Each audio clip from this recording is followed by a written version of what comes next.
अस्सलाम वालेकुम dear students, कैसे हैं आप सब। उम्मीद करता हूं कि आप सब आफियत से होंगे। आज के दिन हम ग्रुप थ्योरी बाय ज़ियर भट्टी इनकी बुक से 44 नंबर पे एक एग्जांपल डिस्कस करेंगे। इस एग्जांपल में कहता है define a binary operation star in R, on R लिखना चाहिए, चलो जो भी है। तो हमने रैशनल नंबर्स पे स्टार ये जो है अप्लाई कर दिया, ठीक हो गया। कहता है किस तरह अप्लाई किया है कि अगर मैं दो एलिमेंट लूँ यहाँ से रैशनल नंबर वाले, तो हमारे पास जो ए स्टार बी होगा वो इक्वल आएगा 9ab के, ठीक है, 9ab के आएगा, ठीक है। कहता है show that commutative and associative law it hold in Q with respect to star. कहता है इसमें ना साबित करें आप कम्यूटेटिव लॉ और एसोसिएटिव लॉ होल्ड करता है, ठीक है, यानी कि कम्यूटेटिव लॉ और एसोसिएटिव लॉ जो है इसमें होल्ड करता है, ये हमने साबित करना है, ठीक है। तो सबसे पहले आइए कम्यूटेटिव लॉ की तरफ चलते हैं। कम्यूटेटिव लॉ की तरफ चलते हैं। कम्यूटेटिव लॉ का मतलब क्या है? कम्यूटेटिव लॉ का मतलब होगा कि अगर मैं ए स्टार बी करूँ, इसका आंसर इक्वल आना चाहिए बी स्टार ए के, ठीक है। तो चलिए जी पहले मैं लेफ्ट हैंड साइड को लेके चलता हूँ। चलें जी पहले लेफ्ट हैंड साइड को लेके चलते हैं। तो लेफ्ट हैंड साइड ए स्टार बी का आंसर क्या आएगा 9ab। अब मैं राइट हैंड साइड को लेके चलता हूँ। राइट हैंड साइड को अगर मैं देखूँ तो क्या आएगा बी स्टार ए, ठीक है। बी स्टार ए का आंसर क्या आएगा, पहले 9 आएगा, फिर पहले बी है, फिर ए, बी और ए आ जाएगा। और आपको पता है कि 9ba को मैं 9ab भी लिख सकता हूँ। क्यों? क्योंकि ये हमारे पास ए बी क्या है, रैशनल नंबर है, ए बी रैशनल नंबर है ना। तो रैशनल नंबर में कम्यूटेटिव लॉ होल्ड करता है, यानी कि आप यहाँ पे लिख दें in rational numbers commutative law hold करता है, यानी कि ए बी बराबर होता है बी ए के, ठीक है। तो मैंने यहाँ पे ए बी की जगह बी ए लिख दिया। तो यहाँ पे देखें तो इसको अगर मैं 1 का नाम दूँ, इसको 2 का नाम दूँ, तो बाय 1 एंड 2 तो ये इसका आंसर इसके इक्वल आ गया। तो हमारे पास आ गया a star b equal to b star a, और कम्यूटेटिव लॉ जो है होल्ड कर गया। नेक्स्ट दूसरे नंबर पे हमारे पास एसोसिएटिव लॉ है, ठीक है। इसको फिर मैं इस 1 का नाम दे देता हूँ। दूसरे नंबर पे हमारे पास एसोसिएटिव लॉ है।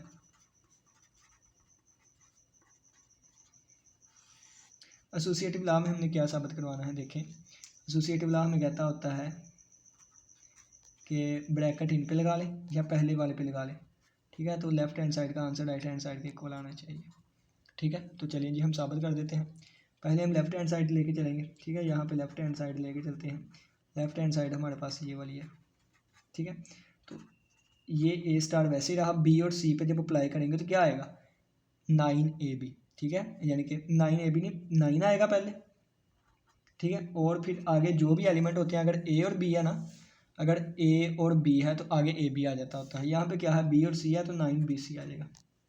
अब यहाँ पे देखें इनकी स्टार किसके इक्वल आएगी, तो ये पहला एलिमेंट है, ये दूसरा एलिमेंट है, ठीक है। तो ये हमारे पास क्या आएगा 9 पहला एलिमेंट मल्टीप्लाई बाय दूसरा एलिमेंट, ठीक है। तो ये हमारे पास 9 बार 81 और ABC आ जाएगा left hand side. Right hand side को लेके चलूँगा तो ये हमारे पास आ जाएगा राइट हैंड साइड किसके इक्वल है, ए स्टार बी और स्टार सी के इक्वल है। जब ए स्टार बी करूँगा तो किसके इक्वल आता है 9ab के, और ये स्टार सी वैसे का वैसे। अब ये देखें ये पहला एलिमेंट है, ये दूसरा एलिमेंट है, ठीक है। तो 9 मल्टीप्लाई बाय पहला एलिमेंट और ये दूसरा एलिमेंट, यानी कि ये इसका मतलब क्या है 9 मल्टीप्लाई बाय पहला एलिमेंट और फिर दूसरा एलिमेंट, ठीक है। तो ये हमारे पास आ गया 9 9 बार 81, तो 81 ABC। इसको अगर मैं 1 का नाम दे दूँ, इसको मैं अगर 2 का नाम दे दूँ, तो बाय 1 एंड 2, ठीक है, बाय 1 एंड 2 हमारे पास साबित हो गया क्या कि ए स्टार बी स्टार सी का आंसर इक्वल आएगा ए स्टार बी स्टार सी के। हैंस हमारे पास एसोसिएटिव लॉ भी होल्ड कर गया, ठीक हो गया। अब नेक्स्ट वो कहता है आल्सो शो डैट, ये भी शो करवाएं कि 1/9 आइडेंटिटी एलिमेंट है विद रिस्पेक्ट टू स्टार। चलिए जी ये आइडेंटिटी एलिमेंट को भी साबित करवा देते हैं। आइडेंटिटी एलिमेंट क्या है 1/9 है, 1/9 है। चलें जी कोई भी एलिमेंट लें, फ़र्ज़ किया मैंने बी ले लिया, आपकी बुक में ए लिया गया है, चलें ए ले लेते हैं, ठीक है। मैं कहता हूँ ए एलिमेंट ले लिया मैंने जी में से। आइडेंटिटी एलिमेंट किसे कहते हैं कि ए को जब मैं 1/9 से मल्टीप्लाई करवाऊँगा तो ए पे कोई फ़र्क ना आए। तो जब देखें इस पे स्टार अप्लाई किया तो स्टार की डेफिनेशन अप्लाई होगी 9 पहला एलिमेंट मल्टीप्लाई बाय दूसरा एलिमेंट, तो 9 9 से कटा ए आ गया, तो जब ए पे मैंने 1/9 को अप्लाई करवाया तो दोबारा ए आ गया, राइट से अप्लाई करवाया था, अब लेफ़्ट से करवाता हूँ। ठीक है, ये ए है और ये 9 है और ये ए है। ठीक है, तो अब दोबारा स्टार की डेफिनेशन 9 मल्टीप्लाई बाय पहला एलिमेंट, ठीक है, और मल्टीप्लाई ये 9 है और मल्टीप्लाई बाय दूसरा एलिमेंट, ये इससे कैंसिल हो गया, आंसर दोबारा ए आ गया। तो ए के राइट से यहाँ पे स्टार है, ए के राइट से या लेफ्ट से मैंने 1/9 को अप्लाई करवाया तो ए पे कोई फ़र्क नहीं आया, तो इसका मतलब ये आइडेंटिटी साबित हो गई। ठीक है, आइडेंटिटी इसी को तो कहते हैं। अब नेक्स्ट वो कहता है कि 1/27 इज़ द इन्वर्स ऑफ 1/3। 1/3 का जो इन्वर्स है वो 1/27 है। ठीक है, ये भी हम साबित करवाते हैं। चलें जी, अब हम इन्वर्स की बात कर लेते हैं।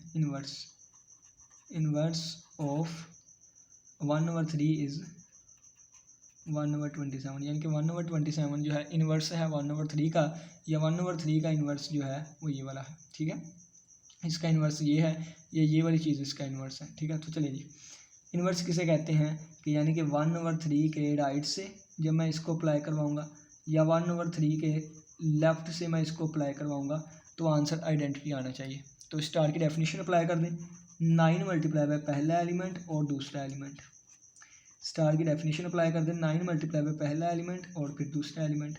ठीक है, तो ये देखें क्या आ जाएगा, 9 एक बार 9, 9 3 बार 27 और ये 3 3 बार 9 1/9 आ गया। इसी तरह 9 एक बार 9, 9 3 बार 27 और 3 3 बार 9 1/9 आ गया। तो देखें 1/3 के राइट से या 1/3 के लेफ़्ट से जब मैंने अप्लाई करवाया किसको 1/27 को, तो आंसर आइडेंटिटी आ गया। आइडेंटिटी क्या थी, 1/9 थी ना, तो इसका मतलब है आइडेंटिटी आ गया। तो ये दोनों एक दूसरे के इन्वर्स हैं। ये भी हमारा साबित हो गया क्या, इन्वर्स। ठीक है, तो हमारे पास इन्वर्स भी साबित हो गया। अब देखें कम्यूटेटिव लॉ भी होल्ड कर गया, एसोसिएटिव लॉ भी होल्ड कर गया, आइडेंटिटी भी आ गई 1/9, इन्वर्स भी आ गया इस एलिमेंट का। ठीक है, तो ये हमारे पास ग्रुप बन जाएगा। ठीक है, और हर एक का इन्वर्स जो है ना वो आएगा। ठीक है, फिलहाल जितनी उन्होंने डिस्कशन किया हम वहीं तक रहते हैं। ठीक है, तो उन्होंने कहा था कि कम्यूटेटिव लॉ को होल्ड करवाएं, वो हमने करवा दिया। एसोसिएटिव लॉ भी होल्ड करता है। ठीक है, 1/9 आइडेंटिटी एलिमेंट है। ठीक है, और 1/27 जो है इन्वर्स है 1/3 का, ये भी हमारे पास साबित हो गया। तो उम्मीद करता हूँ आज की लेक्चर की समझ आई होगी। जिस बच्चे का कोई भी क्वेश्चन हुआ तो लाजमी पूछिएगा। इसी के साथ इजाज़त दे, अपना बहुत सा ख्याल रखिएगा। अल्लाह हाफिज़, अल्लाह निगहबान।